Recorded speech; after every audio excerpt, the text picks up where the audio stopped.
baby was dead. They were mad. And these kids came in. We had to take all of them into custody. And I interviewed this 13-year-old boy. Something about him didn't sit right with me, so I personally interviewed him. So I brought him into my office and I told him why we were out there and where was this child when my staff came out there before. And this kid was laughing. He was laughing. I mean, his niece was dead, but he was laughing. I'm like, what the heck wrong with this boy? And so he got to talking, and do you know he was the one that had murdered that baby? Oh my God. What had happened is he'd been having sex with the baby. Oh man. And he said that what had happened is that I was shocked he even disclosed it, but he said he had been molesting her for quite some time, and he was downstairs in the living room, and he was fondling her, and had penetration. She only 3. But what had happened, the baby died of sepsis.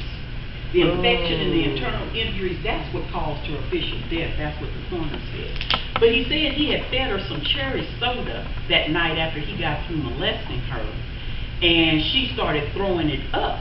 Well, her internal injuries had been damaged so much she couldn't keep anything on her stomach, and that's why she was throwing up.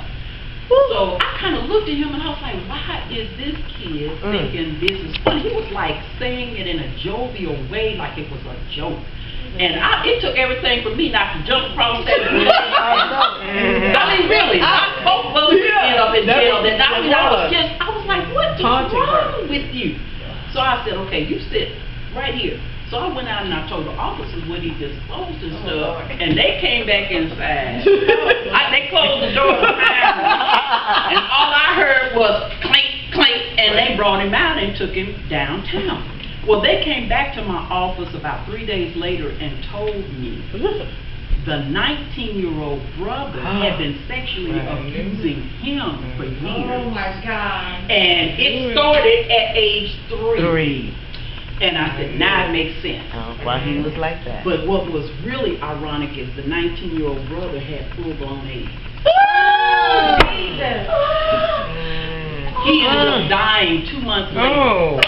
Yeah. Oh my God. I mean, this was probably one of the crazy. It hit the media when they found the baby dead. It was a media case, our CFOs that do our media and stuff. But this was probably one of the craziest cases I had ever seen before in my life. And when Mom came home and got to court and all her kids, she was performing. Why y'all take my kid? Baby, if I could have like the boot big enough.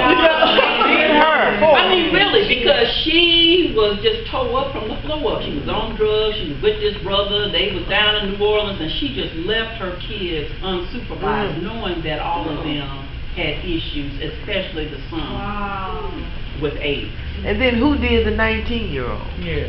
He died. Right, because he died. But something had happened to him. Obviously, something had happened to him. He had he had prior jail time and things like that. It could have happened in jail. We don't know. But we never got an opportunity to interview him fully because he ended up passing away. So how about the remaining kids? They stayed in custody, and we ended up giving them to other family members. Yeah, they never did go back. Had all of them been molested too? No.